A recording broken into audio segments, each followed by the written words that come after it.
I always had purpose because I was able to interact with people and change lives. But now this is on a broader spectrum because I'm actually creating a product that people are consuming. Yeah, I just get up with satisfaction. Like I eat, sleep, and breathe Moringa. Like that's just me. I'm always talking about it. I'm very proud of what I've done and what I plan on doing going forward. And hopefully my kids, they love it as well and pick up and continue to carry the torch going forward. That was Cherie Conliffe, owner of CherVitality. And this is Epicenter NYC. We connect our communities to news, information, and each other. I'm your host, Amber Castillo. Cherie Conliffe grew up in Brownsville, where corner stores were filled with junk food and her family's traditional West Indian foods were hard to find. Living in a food desert, she quickly realized the gaps in nutrition education, and this became the jump-off point to a career in wellness. After studying dietetics in college, where she was the only Black person in her class, Cherie recognized a disconnect in the curriculum. The foods they talked about were far from the staples she knew and loved. This led her to explore sources of nutrition closer to home, like breadfruit and plantains. Later, she began looking into herbs that could help with conditions like diabetes and high blood pressure. At this point, Cherie's neighborhood still lacked nutritious foods and drinks, so she began packaging the herbs herself, even taking Ziploc bags of tea to restaurants. And she didn't stop with just personal use. During the pandemic, Cherie started CherVitality and is now bringing Caribbean nutrition to her community through Moringa and other traditional herbal teas. Today, I sit down with Cherie to learn more about the inspiration behind CherVitality and what's next. Before we jump in, a quick message from our team. Hi, I'm Carolina from the Epicenter NYC team, here to remind you to safeguard your fun, your plans, and your trips. Get vaccinated and don't let illness cancel your joy. It's your season, not flu season, not COVID season. You can schedule your appointment now, and we can help. Send us a note at hello@epicenter-nyc.com or call or text us at 917-818-2690. Now back to the show. Here's my conversation with Cherie.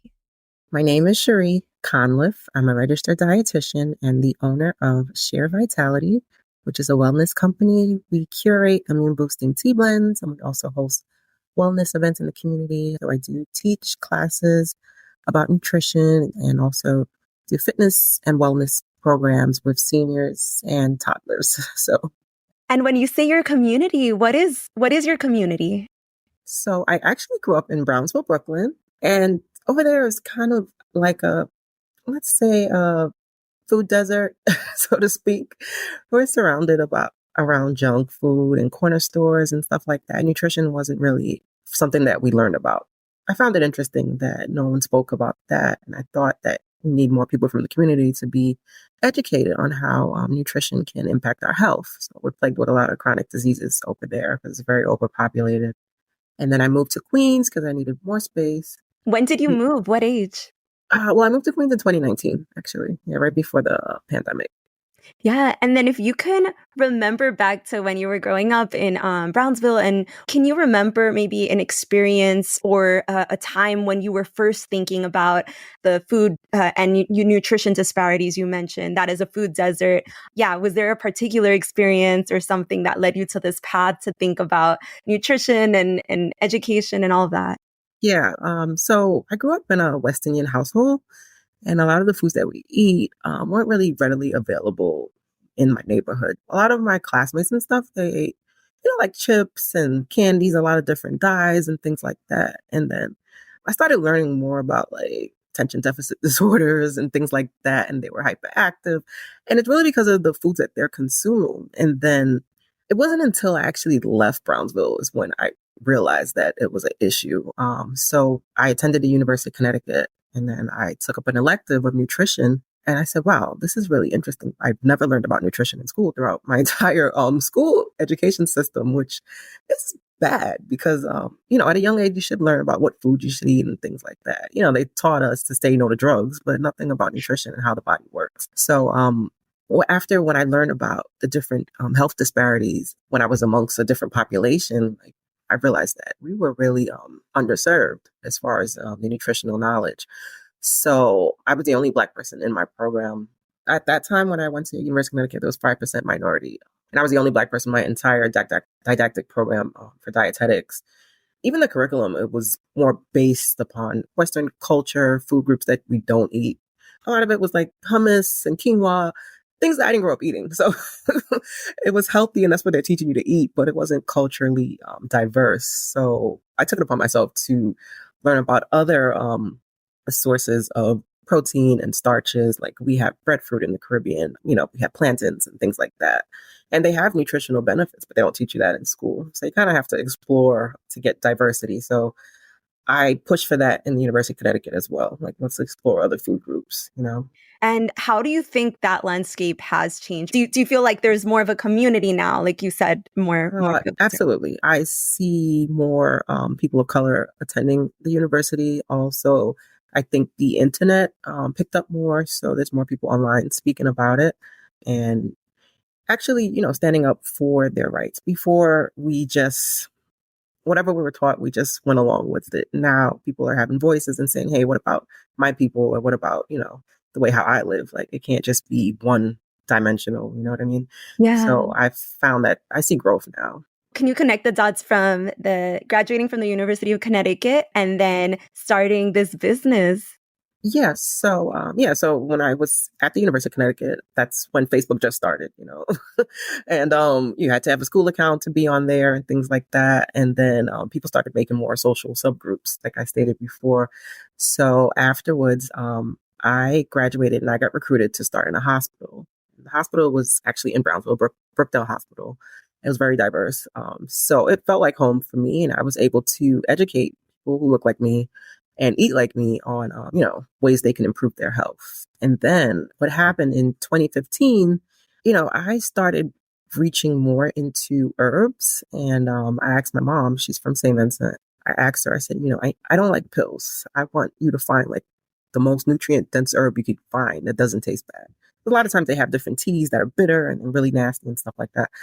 And then she brought back Moringa, and Moringa changed my life. And that is when I went on to this entire wellness journey for myself, is how it started. And then I realized I have to educate others on the benefits of this. So, can you describe Moringa? Is it Moringa? Yeah, Moringa. Yeah. So, Moringa is a herb. You can cook with it. You can brew it to make tea. I use it making tea. Both of my parents, they both have hypertension, right? So when you go to the doctor, they ask you, what friends in your family, so both of your parents have hypertension, so be prepared, you're going to get it too. So that didn't sit right with me because as a clinician, I don't think you should tell someone that. Also, there are ways to modify your lifestyle so that you don't suffer from those type of chronic conditions. So, and because of that, I started consuming the herbs, and that's when I consumed Moringa. And so Moringa has over 92 different nutrients. It has 46 antioxidants, 18 amino acids. It is known as the miracle tree because it helps prevent many chronic conditions such as hypertension. It can reduce your blood glucose levels. It's good for your cholesterol and lipids. It's good for your mood state, any anxiety you have. It helps with depression. It's antifungal. When you say it helped you out, was it like you felt like your immune system was strong, or was there like a particular... It gave me a boost. So I came up with the name Moringa Boost as the name of my tea product because it has zero caffeine, but it does boost your cells. That's what I'm saying with the doctors saying that you can't run away from whatever's running in your family, which is not true. This is where it ends. As long as you modify what you're consuming, you won't get the same thing that your parents got because you're not eating the same thing as them. You know what I mean?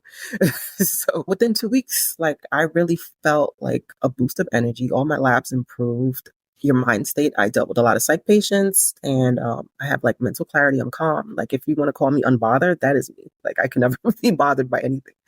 And it helps you focus, like if you're really distracted or you're an overthinker, which I was. And it just really changed my life. And the fact that it was so good to me, I said it would be a disservice for me not to share that with the rest of the world. And then I started packaging it in Ziploc bags. It was funny. They used to make fun of me, calling me the bush woman, because I would go to restaurants with tea in Ziploc bags. And that's because restaurants only had Lipton tea, and I didn't want that. And green tea was a little too strong for me. So I went with the Moringa blends. Yeah. And how did you package? So it was the actual, like, you grind it? And then you would put it in the Ziploc bags? So, all right. So my parents grow it in St. Vincent. They ship it to America. I clear it at the Department of Agriculture.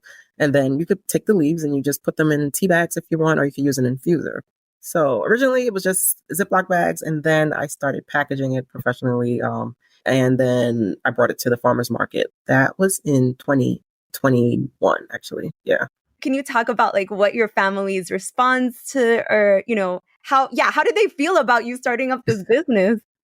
Originally, they just thought it was a hobby. They didn't really think of it as a business. Both of my parents, they never had a business. They only worked for employers. So for them, it was kind of far-fetched it actually being something lucrative, but people were gravitating towards it after I told them what it did for me, and then people were consuming it. Then I started getting testimonials about how it changed their lives as well. And, once I started presenting it outside at like the farmers markets, I had lines because people want health benefits. Pandemic hit, everyone's reconsidering like what they're consuming. And then I started making iced teas, and that's when the iced teas dropped. And that was when everything started to boom. Yeah. Was it just the moringa tea at that point? Like, has it expanded? So it's not just moringa. Moringa is always the base of every tea blend that I have, but I would incorporate other herbs. Like I could put echinacea, I could put lemongrass, mint, things like that. People more familiar with. And then I came up with a blend with moringa, lemongrass, and butterfly pea flower that everyone was really fascinated about, because the butterfly pea flower also has medicinal benefits. It's excellent for your eyesight, helps fight against cancer. It's good. It's anti-aging, good for skin, hair, and also the cool thing with the butterfly pea flower blend, when you brew it, it's blue, and if you add lemon or lime, it changes the pH, and then it turns purple. And that was something that I presented last weekend at York College for the kids and adults. They actually really enjoyed seeing that. And because there's so many herbs with different medicinal properties or anti-inflammatory characteristics, how did you choose those specific ingredients or herbs? Yeah. Yeah, so I always look at the ones that are have the most nutritional benefits, and then the ones that don't taste too bad. Because let's be honest, like if you want to consistently consume something, you don't really want to take something that doesn't taste good. So I, choose ones that really blend well together, and then I just combine it, give it a name, and tell them what it's good for, and they drink it. Yeah. And are a lot of them a big part of like either Caribbean or other food cultures? Yeah. Yeah. Yeah, most of the herbs we would get from a warm climate, Caribbean, from Asia or Africa. And then also I went into the sea moss, if you're familiar with the sea moss. It became really popular after the pandemic because it was known to eliminate mucus out of the body. And mucus was a big problem that was plaguing a lot of people when it comes to COVID. So I started curating sea moss, and then I had sea moss iced tea beverages, and that was like a ready-made drink that you could just drink on the go. That's when things really started to change. People like ready-made products. And so after I presented that at the farmers market, I started thinking, what are we going to do after the summer? So one of the farmers, well, he had the fresh produce. He opened up a supermarket. So we said we need somewhere where we can have our products when it's cold and people can get it all year round. So that was the first store that I put my products into, which was Ernest Foods. I am curious if you could connect a bit about how that realization that our food cultures aren't being represented here when we talk about diet and nutrition in the Western design, how you could connect that realization to what you were doing in the business, how you incorporated your own food culture, all of that that's being excluded. Well, yeah. So I stated before, so because we didn't have these culturally nutritional foods available in our community, if we go out to a restaurant, if you ask them for what kind of tea they have, more than likely it's just going to be black tea or it's going to be green tea. So I had to walk with my own. Even on the plane, I have to bring my own. Like, I need my moringa. Like, it keeps me going. So I said, what other store can you go into and get this tea? I have to put it out there. So there's a demand and there's a need for it. And that's when I realized, okay, let me start producing. And when we met Ernest Flowers and I, we talked about that, how people don't have access to these culturally diverse foods. So we have to create our own. And then eventually other stores, maybe they open up their doors to us and realize that these things, they can be profitable and, they can sell, So that's how it really happened. Yeah. Did your family grow up drinking tea as well, They or did. growing up with these types of? Yeah, they did. They did. They my dad, he still farms. So he really grew up on the land. He grows his own potatoes, corn, different vegetables. He has lots of different fruits. They have mango season right now. It's great out there. Yeah. Okay, and then Yeah. and they had immigrated to here and then returned back home, or? Yes. So both my parents were from St. Vincent in the Caribbean. They worked here. They're for the majority of their adulthood. And basically, they retired and went back. And my dad, he went back, and now he's farming, providing these supermarkets out there with produce. So, and they also, grow the moringa for me and send it for me, which I appreciate them for Oh, that. interesting. So Yeah. at first, when you were on starting on this journey, they thought it was a hobby, but then later, also years later, your dad is doing something pretty similar. So you guys are in Yep. parallel. Yeah. Yep. So Yeah. the apple doesn't fall far from the tree. What about your Yeah. mother? Is she also involved? Yeah. So my mom, she was into banking, but she helps me with the financial aspects. And what But specifically? How has there been like a certain advice she gave you that helped you out with this business? believe it or not, she didn't really think it would be a business because she just thought, it's just bush. Like, that's what they consider it. Because they are surrounded by so many different herbs, so many different fruits, then they have no idea like what it can do for them. Because even they, in the Caribbean, they don't really talk about it. They're surrounded by it. They didn't even realize that people would spend big top dollar to, have this shipped out because they can't grow it. So a lot of things that at their fingertips they take for granted. So yeah, so What about when it did start to take off and she like what at what point so did she start seeing it as more of a when business? she came to America and she started coming to the farmers market, and then she saw people coming and lining up, then she realized, wow, this is big. And she got excited, like, oh wow, we're really doing this. So that's when she realized it was real. And what have been some of the biggest challenges to keeping either starting up the business or keeping it going? Ah, the biggest challenge is like lack of staff, I guess, because when you're start off as an entrepreneur, you don't have that much capital. So you're doing everything yourself, whether it's responding to emails or it's just following up.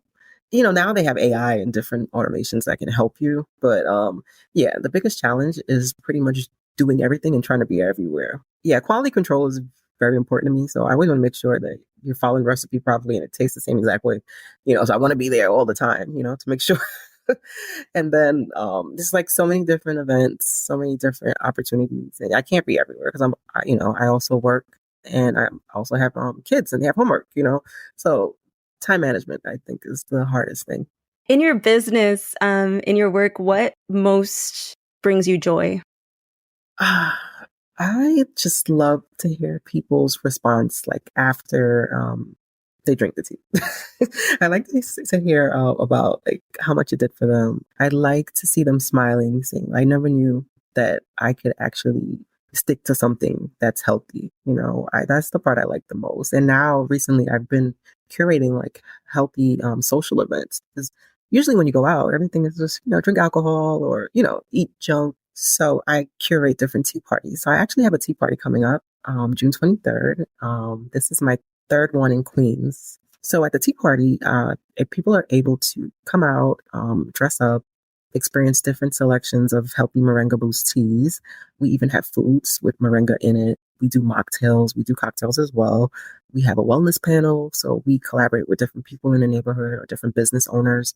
And we talk about ways to live healthier, different ways we can work together, cooperative economics, as I stated before. So I also offer the space that I have to other entrepreneurs. They can have a table where they can meet and network with others, display their products or services. I invite elected officials to come out as well. It's really just a good moment for us to have a time and unwind, still putting health first, but having fun. And you get to network. And it's just a great opportunity to enjoy life. And can you speak about what being a small business owner means to you and what you hope to be for the community? Being a small business owner, it is very rewarding. It lets you know that if you have a dream and you work towards it, it can become a reality. A lot of things seem far-fetched, but if you're persistent, you can actually grow and be your own boss. And it's a beautiful thing. And reaching out to the community is just rewarding in itself because I get gratitude when I'm able to help serve others. Yeah, so I just love it. Yeah. And what are your hopes for the future of CherVitality? One day I'm hoping to probably open up a cafe that is interactive with the community where they can come in and learn things. And I'm also looking to become a major distributor to different companies. So if I can get in with a big distributor, that would be good. I'm also looking to get into the airport. Hopefully, they have a lot of programs going on now for minority women business enterprises. So I'm trying to work on that. Seeing where I land, I would definitely want to get into Whole Foods one of these days. So that would be good. Yeah, definitely. And how can people support you or learn more about you? They can find me online on CherVitality.com. They also can go on my Instagram. That's at Moringa Boost, MoringaBoost. So you can find me there, and then you can stay up to date with different events that I'm doing, I do different pop-ups, different educational stuff. And I'm also on Facebook. You can look up Moringa Boost as well. Thank you so much for taking the time for Well, this. thank you for spending time with me. I hope whoever's listening, I hope you guys can come out to the tea party. So you can find the info on CherVitality.com, and you can follow me online at Moringa Boost. It'll be really great. June 23rd. You can find CherVitality teas by visiting CherVitality.com/shop. They're also sold at Ernest Foods in Jamaica. And if you haven't already listened to our episode on Ernest Foods, make sure to check it out by clicking the link in our show notes. Finally, if you know of a local business that you think Epicenter should feature, let us know. Drop us a note at hello@epicenter-nyc.com. That's all for today. Thanks for listening, and thanks for supporting us as we do our best to support our community. We couldn't do it without you. For more stories like this, make sure to subscribe to our newsletter at epicenter-nyc.com. Our intro music is All the Pretty Horses by Karavika. You can find more of their music on their website, linked to in our podcast description.